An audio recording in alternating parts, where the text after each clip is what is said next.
this here. No, don't do that. I don't know what technique we would use for that. Oh, Okay.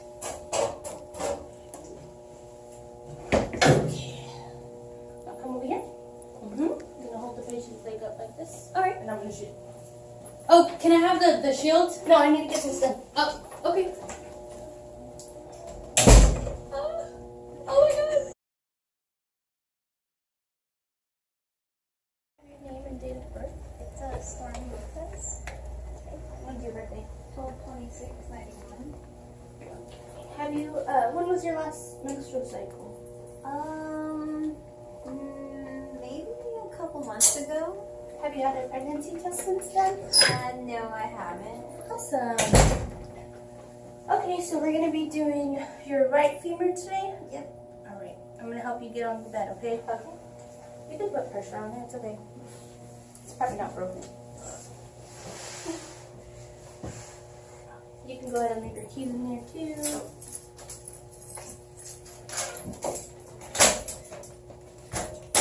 All right.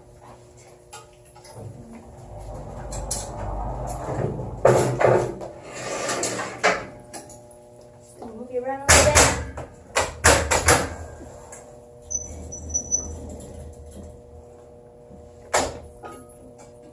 Make sure we get. Oh, we'll probably get a little bit more of your hip and knee too, just in case you want to see that. Maybe a little bit of your left femur, just in case if you know that too. All right. Wait, are you gonna shield me? No, it's very minimal, so even if you are pregnant, it won't affect you. Oh, okay. Stay still, don't move. Dun dun dun.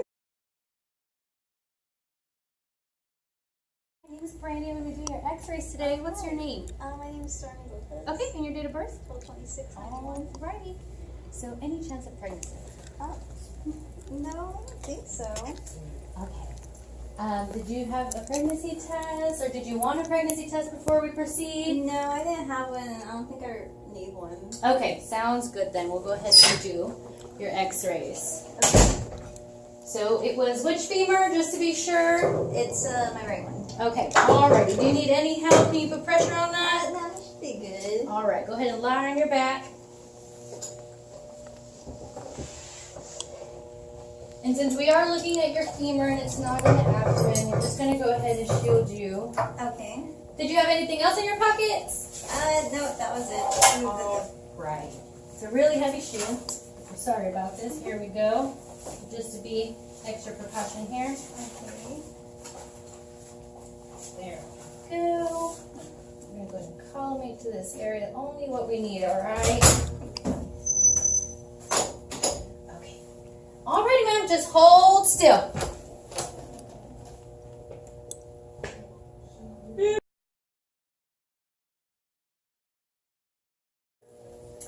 Okay. Close this up a little bit. There we go. Alright. I think it looks good. No, just leave it open. You don't want to clip anything. Should we put the shield down No, first? that never For the works. scatter? Oh, Yes, ma'am.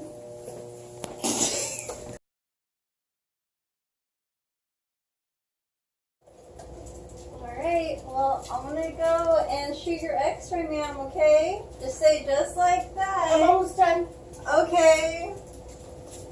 X-ray!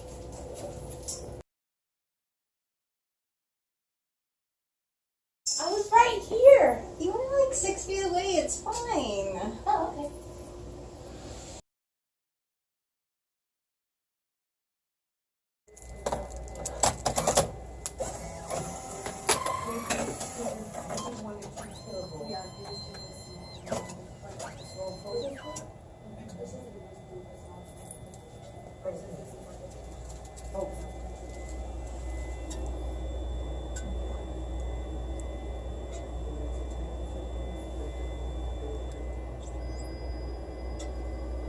Oh, maybe she wasn't okay.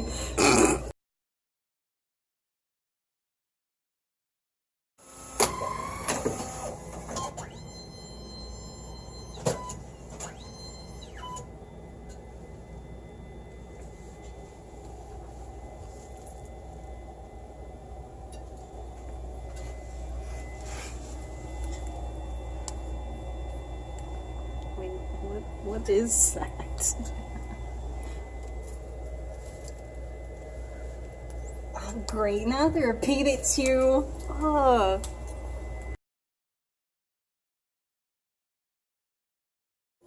Okay, so this is a radiographic grid. It's got a 8:1 grid ratio. So the higher the grid ratio, the more scatter will clean up. 8:1 and 10:1 are the most common grids. So for this one, it would be in front of the IR and it would clean up scatter. Primary radiation is supposed to go through here, and since it's lead lines, there's interspace with radiolucent material, so it should go through that. Primary radiation is supposed to go through and not get absorbed by the lead, but if it's scattered, it should be coming in at weird angles, so they're not all coming in straight lines. So the idea is it's supposed to absorb that as it goes through and only let through primary radiation. The only problem with that is you have to increase the technique, so you're going to get a higher patient dose, but a better beam quality.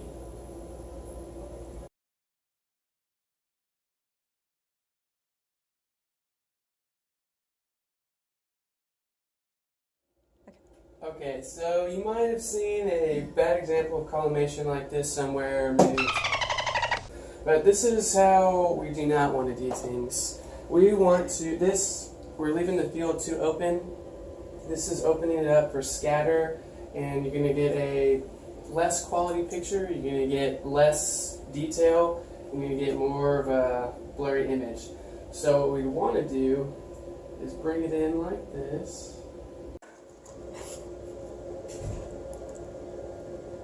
Okay, so we'd like to collimate down to something like this, to where everything's still in the light, but with the smaller field, we're going to decrease the scatter. There's going to be less radiation exposure to the patient and the tech if someone has to stand in the room. So this is a good practice of radiation safety as well as cleaning up the scatter from the image.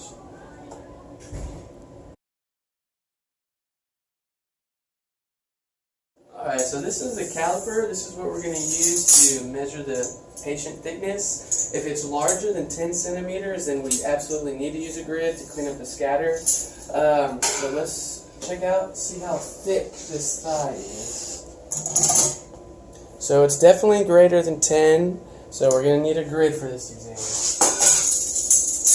So what the grid is going to do, it's going to help clean up the scatter. The thicker the patient size, the more scatter we're going to get, the more type of interactions we're going to get as the beam goes through the anatomy. So there's nothing we can do about the thickness of the size. All we can do is add a grid and collimate correctly.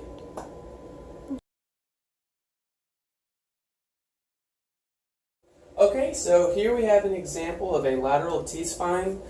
Here we have a shield on the patient, and that is good for radiation safety because we always want to practice that. Sometimes we get a little lax on if they're older, we don't always throw a shield on, but it's good to always protect the patient, and it also helps our image from cleaning up some of the scatter radiation, so that'll help also. On the side here we have a lead line shield here to clean up the scatter hitting the IR, and that'll help with the image, help the patient. And it's going to, because we know the IR cannot differentiate between primary and scatter radiation. So this will clean some of that up and help give us a sharper, clearer image. Okay, so these are some beam restrictors that were more commonly used a little farther back. What they would do is it would slide into the tube like this, and you would collimate down, and the beam would be coned down automatically to the size of whatever this was. And it's good for exams like maxillary sinuses because it's completely collimated down, and it gives a good image. It gives good contrast, detail, and spatial resolution. But as you can, these are really heavy and really hard, so there's a little danger of this sliding out and just wow. Yeah, it's a little dangerous.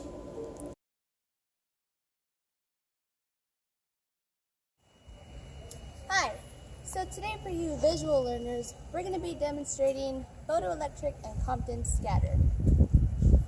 Today we have Brandy, which is our KVP in maths. James over here is our patient, and this white sheet behind him is our IR. So what Brandy is going to do She's gonna have our KVP in mass, and she's gonna throw them at James, and we're gonna demonstrate how photoelectric and Compton scatter occur. Photons. All right, bud. Get closer. Okay. You gotta have.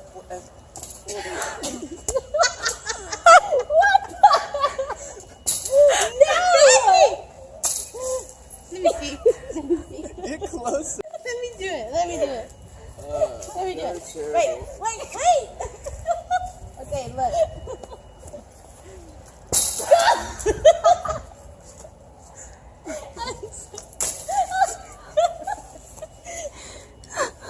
Why aren't they popping? Oh! That's it. I had it.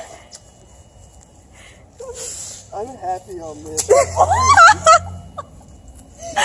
Okay. One more. That one popped in my hand. I don't know. Okay. So, what this experiment is supposed to look like.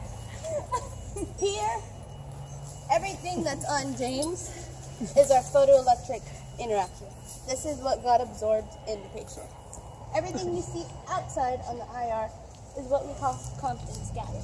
These are the photons that got scattered once they hit our patient James. There's the image. This is our photoelectric. And we just created an awesome X-ray. Thank you for the demonstration, you guys. Great job, James. Woo!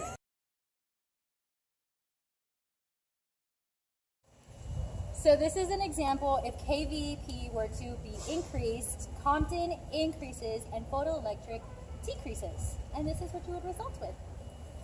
Woo!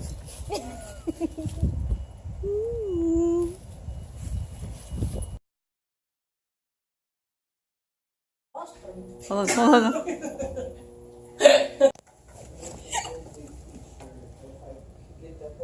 Guess these are the hiccups now. Alright, ma'am. You're all set up for your x-ray. I'm gonna step out real quick. X-ray! Wait. So this is a cone beam restrictor. So these are a couple beam restrictors that used to be used a little before our time. So what the radiologist, what the tech would do is come over and hold it right here. So here are a couple beam restrictors. They used to use these a while back. They would slide into the tube right here and column it. Hi. So today we're gonna be, I forgot. So this is an example of nope.